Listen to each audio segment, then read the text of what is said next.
Hi, this is Dr. Gregory Sadler. I'm a professor of philosophy and the president and founder of an educational consulting company called Reason.io, where we put philosophy into practice.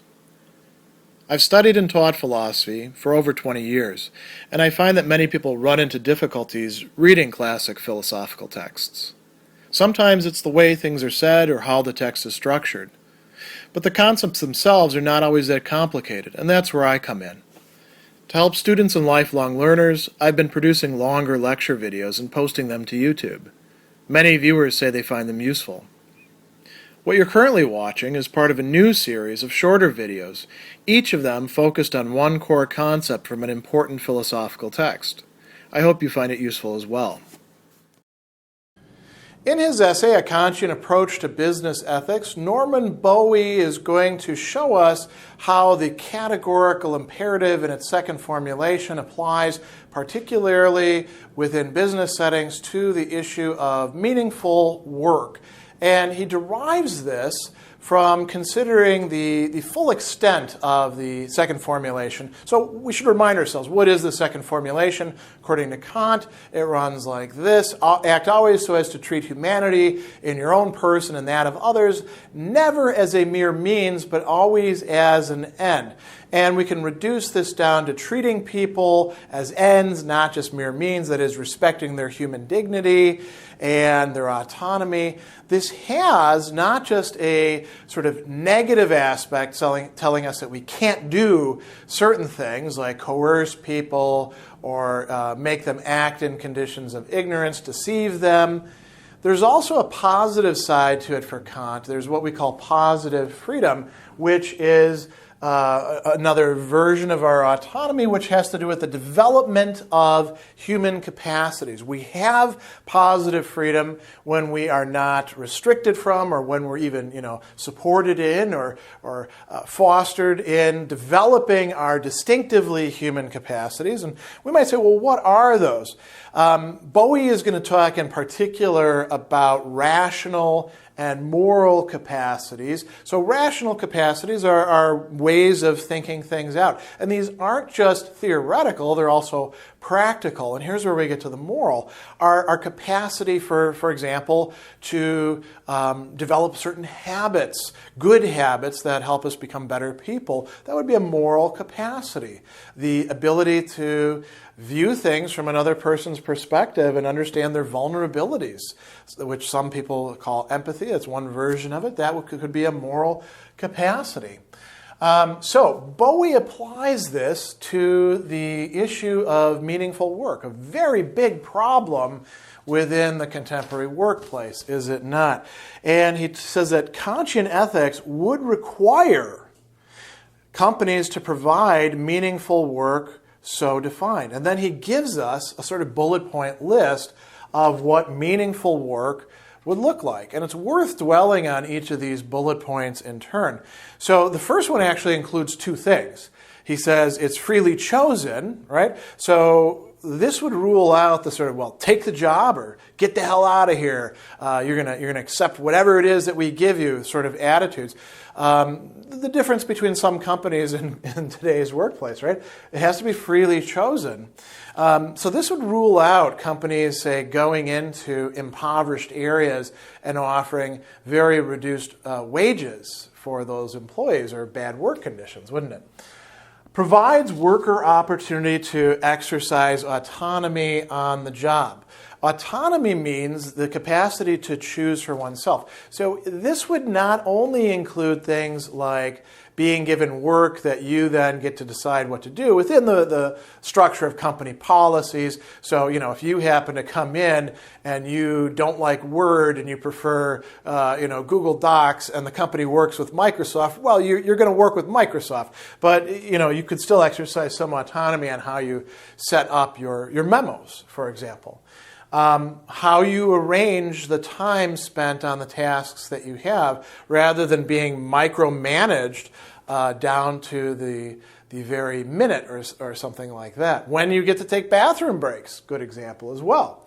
supports autonomy and rationality, right? Supports the autonomy and rationality of human beings. He says work that lessens autonomy or that undermines rationality is immoral. So work that requires you to do something stupid, irrational for hours on end, that would be undermining your rationality. There's other ways of undermining autonomy as well. This would rule out, for example, workplace harassment and bullying, wouldn't it? Another key thing, how are you paid? What is a fair wage from a Kantian perspective? So Bowie says there's three components to this. Provides a salary sufficient to do three things: to exercise independence, provide for physical well-being, and satisfaction of some of the worker's desires. So let's start at the last one first, right? He's not saying that you have to pay people so much that they can satisfy all of their desires. I mean, as autonomous beings, they're responsible for their desires. Sometimes desires can be really out of whack, can't they? But you should certainly make it possible for them to satisfy some of their desires. So they're not just working your job and another job so that they can barely make ends meet, which would be, sort of the second condition. Provide for physical well-being. That means being able to eat. It also means being able to go to the doctor when you need to. It also means not being so stressed out about work or whether you're going to be laid off or the write-up that you got, that you can actually get good 8 hours of sleep when you need it. All of those sorts of things. The other one, independence. Employees should be paid enough that if they're prudent, they can acquire savings and do something else than work for you. Maybe work for another firm, change their trajectory and work in a different sector, get an education, or become entrepreneurs. Any of those. We should also include being able to retire on time. All of those should be part of the salary. If this was actually applied, people would probably be paid quite a lot more by most corporations. Enables a worker to develop rational capacities. This is important. This is beyond just supporting rational capacities. This is now about enabling them to develop that. So having a clear promotion and responsibilities structure within the organization would seem to be part of that, rather than saying, well, you're classified as factory worker, you're going to stay factory worker till you die. Allowing people to cross-train, helping people to move slowly into leadership positions. Those are developing rational capacities. So a good workplace would actually do that. Not interfering with workers' moral development. So not requiring people to do things that they know are immoral. Not causing what we call moral damage to them. When, for example, let's say you work for a collections agency and you're given a quota that you have to meet each day, and the best way to meet that quota is by engaging in deceptive or coercive practices.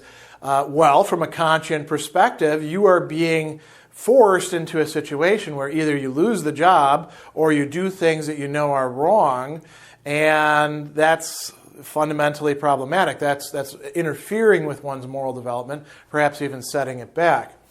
Now, from a Kantian perspective, the manager would actually have two sets of obligations.